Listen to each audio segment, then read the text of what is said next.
창세기 39장 19절에서 23절까지 말씀 마음을 집중하여 함께 봉독합니다. 그의 주인이 자기 아내가 자기에게 이르기를 당신의 종이 내게 이같이 행하였다 하는 말을 듣고 심히 노한지라.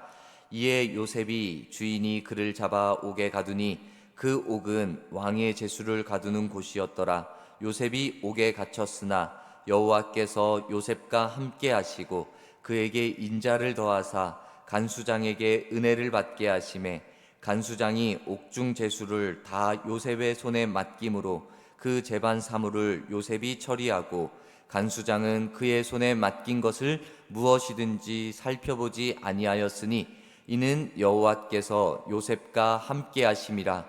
여호와께서 그를 범사에 형통하게 하셨더라. 아멘. 우리가 하나님과의 만남을 가진다라는 것은 하나님께서 주시는 은혜를 누린다라는 그러한 의미를 가집니다.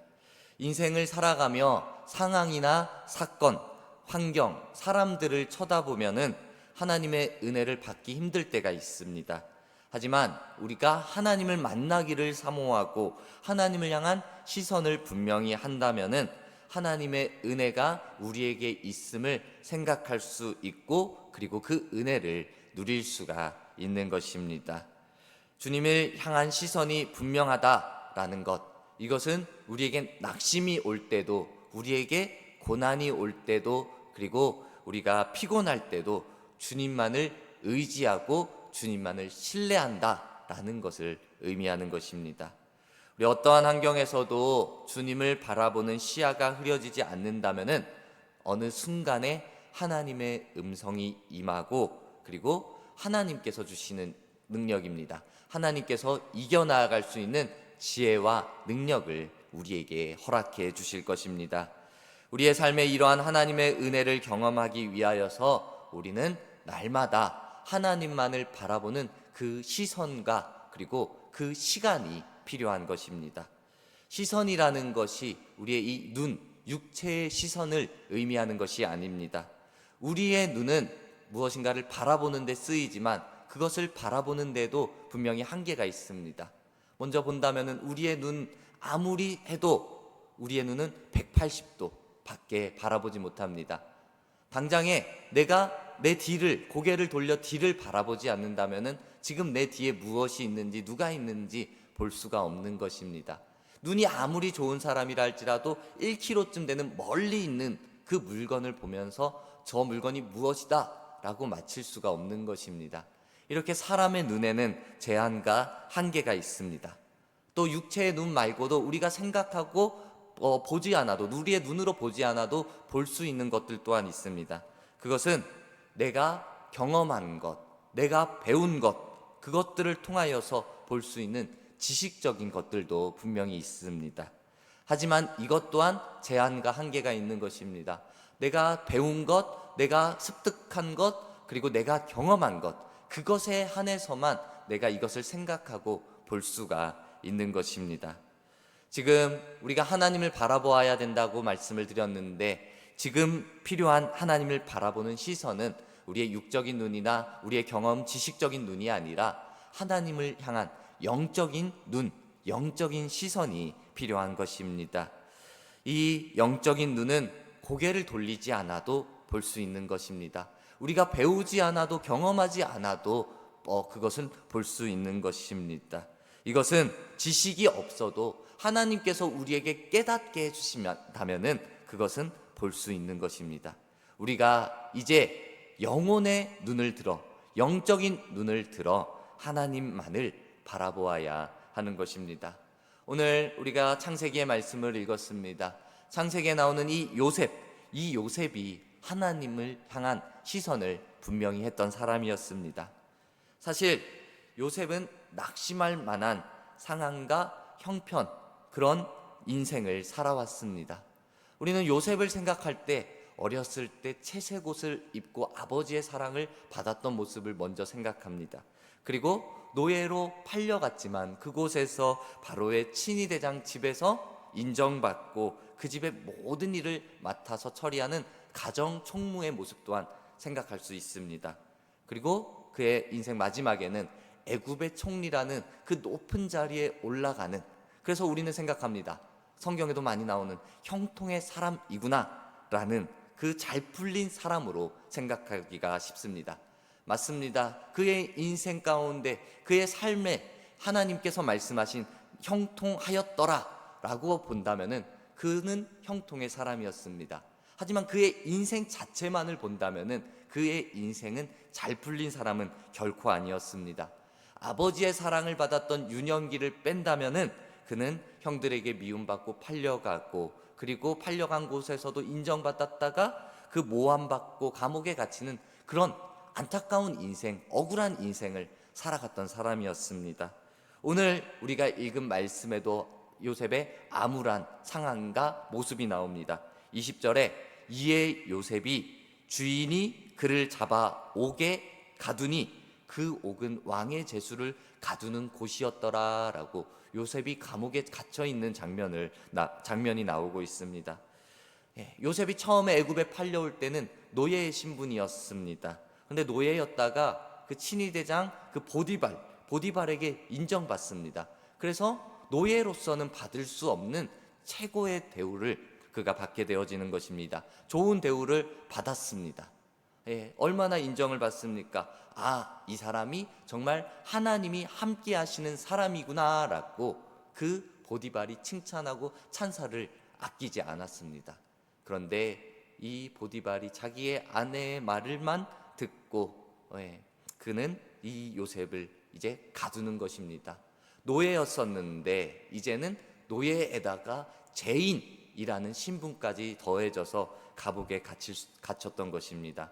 이런 상황이 된다면은 정말 낙심할 수밖에 없는 그런 상황이었습니다. 요셉은 정직하게 살았지만, 열심히 살았지만 낙심할 만한 그러한 상황이 오기도 한 것입니다. 요셉은 이렇게 한참 일할 만한 그 청년의 때 자유를 잃고, 그리고 더 암울한 것, 소망이 보이지 않는 그 감옥에 갇히고 말았던 것입니다. 감옥이라는 장소가 아니다 할지라도 요셉은 심적으로 너무나도 힘들었을 것입니다. 사실 요셉이 어떤 큰 잘못을 저질렀습니까? 요셉 큰 잘못을 저지르지도 않았습니다.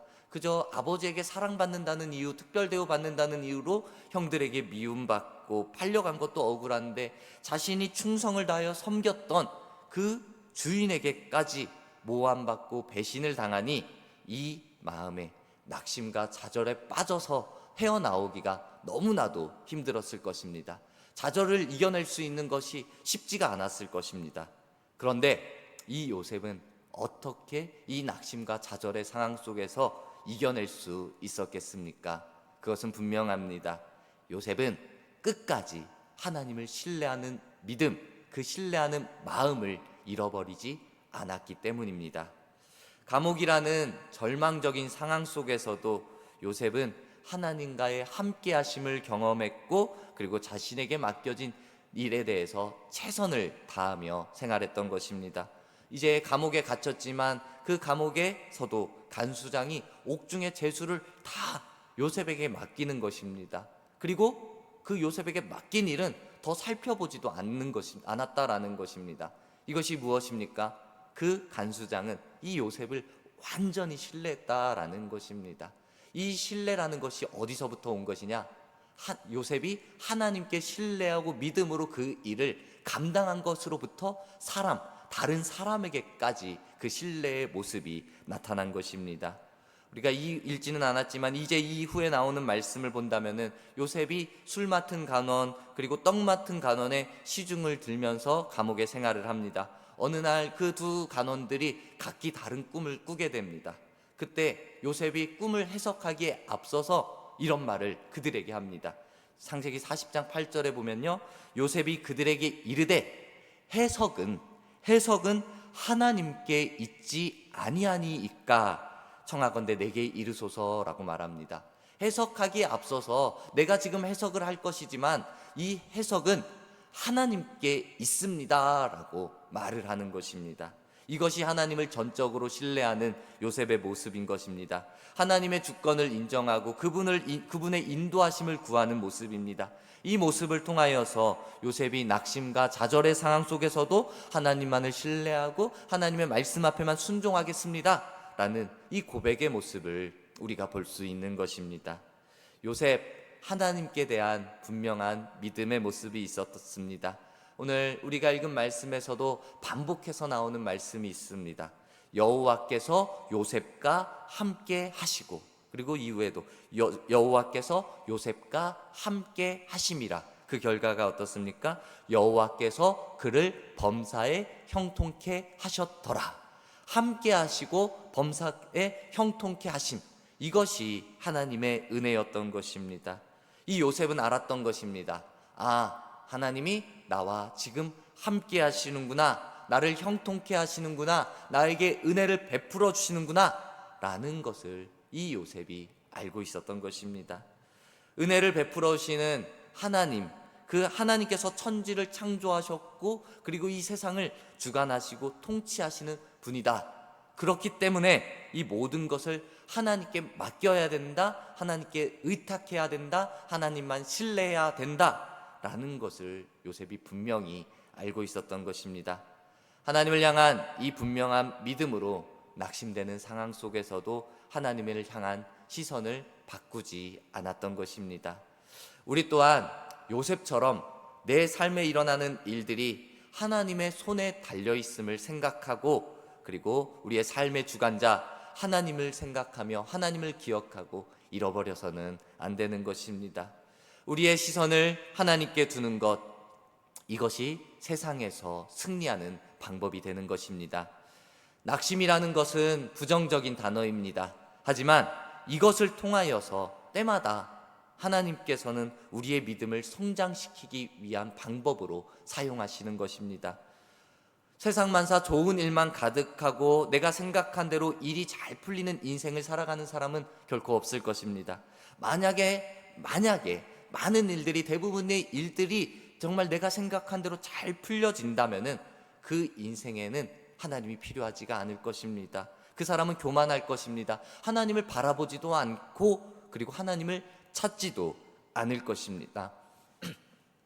하나님께서 때로는 우리의 소중한 것을 통하여서 낙심하게 만들기도 하고 우리를 실망케 하는 경우도 있습니다. 우리가 특별하게 여기고 우리가 중요하게 생각하는 우리의 가족들, 우리의 가까운 사람들로 인하여서 우리는 실망할 때가 있습니다. 그리고 내가 자신하던 건강으로 인하여서 우리는 낙심할 때도 있습니다. 그리고 내가 갖고자 정말 노력하고 열심히 살았던 그 물질로 인하여서도 우리는 무너지기도 합니다. 우리가 세상 문제나 세상 즐거움에 눈이 붙들려서 정말 중요한 것을 보지 못할 때 그 시선을 하나님 앞에 고정하기 위하여서 이 사람을 위하여 중요한 나의 주변의 것들로 인하여서 낙심이라는 것을 사용하기도 한다라는 것입니다. 하나님께서는 낙심할 환경에서 그때 일하시는 것입니다. 오직 하나님만을 바라보아라, 나만을 바라보아라 라고 말씀하시는 것입니다. 그때 주님께만 집중하기를 바라시는 것입니다. 주님만을 더 사모하라 라고 명령하시는 것입니다. 우리 예수님을 잘 믿는 사람과 잘 믿지 못하는 사람의 차이가 이 낙심할 만한 어려운 상황에 처했을 때 드러나는 것입니다. 예수 믿지 않는 사람은, 예수님을 잘 믿지 못하는 사람은 그 낙심으로 인하여서, 그 충격으로 인하여서 일어나지 못할 때가 있는 것입니다. 하지만 예수님을 잘 믿는 사람은 어떻습니까? 어려움을 겪어도, 낙심이 있어도, 절망이 되어도 오히려 그때 하나님을 더 사모하는 것입니다. 하나님을 더 바라보고 찬양하는 것입니다. 시편 42편 5절에 내 영혼아 네가 어찌하여 낙심하며 어찌하여 내 속에서 불안해하는가? 너는 하나님께 소망을 두라. 그가 나타나 도우심으로 말미암아 내가 여전히 찬송하리로다 라고 고백하고 있습니다. 살다 보면은 우리의 인생 가운데 십자가를 지는 것 같은 낙심되는 환경에 처할 때도 있습니다. 하지만 그 상황 속에서도 하나님께만 소망을 두고 하나님을 향한 눈을 고정한다면은 여전히 우리는 하나님을 찬양하고 하나님의 이름을 높여 올려드릴 수 있는 것입니다. 낙심은 마음을 잃어버리는 것입니다. 낙심은 내 인생에 대해서 하나님의 주권을 인정하지 않을 때 더욱 드러나게 되어 있습니다. 낙심할 만한 환경이 지금 당장에 해결되지 않을 수도 있습니다. 나를 괴롭히는 사람의 행동이 조금도 변화되지 않을 수도 있습니다.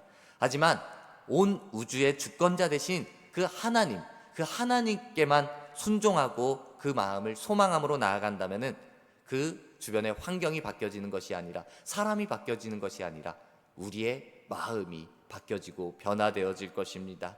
변화되어지는 이 새로운 마음을 가지고 주님을 향한 소망의 시선으로 순종을 고백하는 우리 모두가 되기를 소망합니다.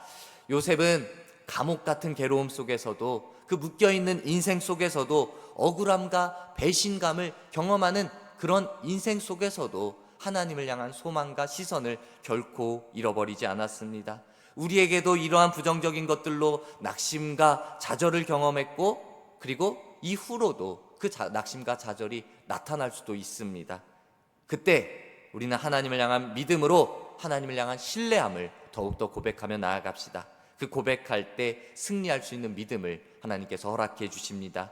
이 시간 우리가 더욱더 하나님을 향한 믿음으로 기도할 때 우리 안에 낙심과 의심과 염려와 두려움, 이런 부정적인 것들은 함께 사라지게 될 것입니다. 기도하는 믿음을 가진 사람은 세상을 이기고 세상이 줄 수 없는 복을 누리게 되어져 있는 것입니다. 세상은 만족을 줄 수 없지만 하나님께서 우리에게 희망을 주시고 우리에게 용기를 주고 기쁨과 평안을 허락해 주시는 것입니다. 우리 하나님께 시선을 두고 더욱더 기도함으로 이 세상에서 승리를 선포하며 하나님의 은혜를 마음껏 누리며 살아가는 우리 모두가 되기를 주님의 이름으로 축복합니다. 아멘.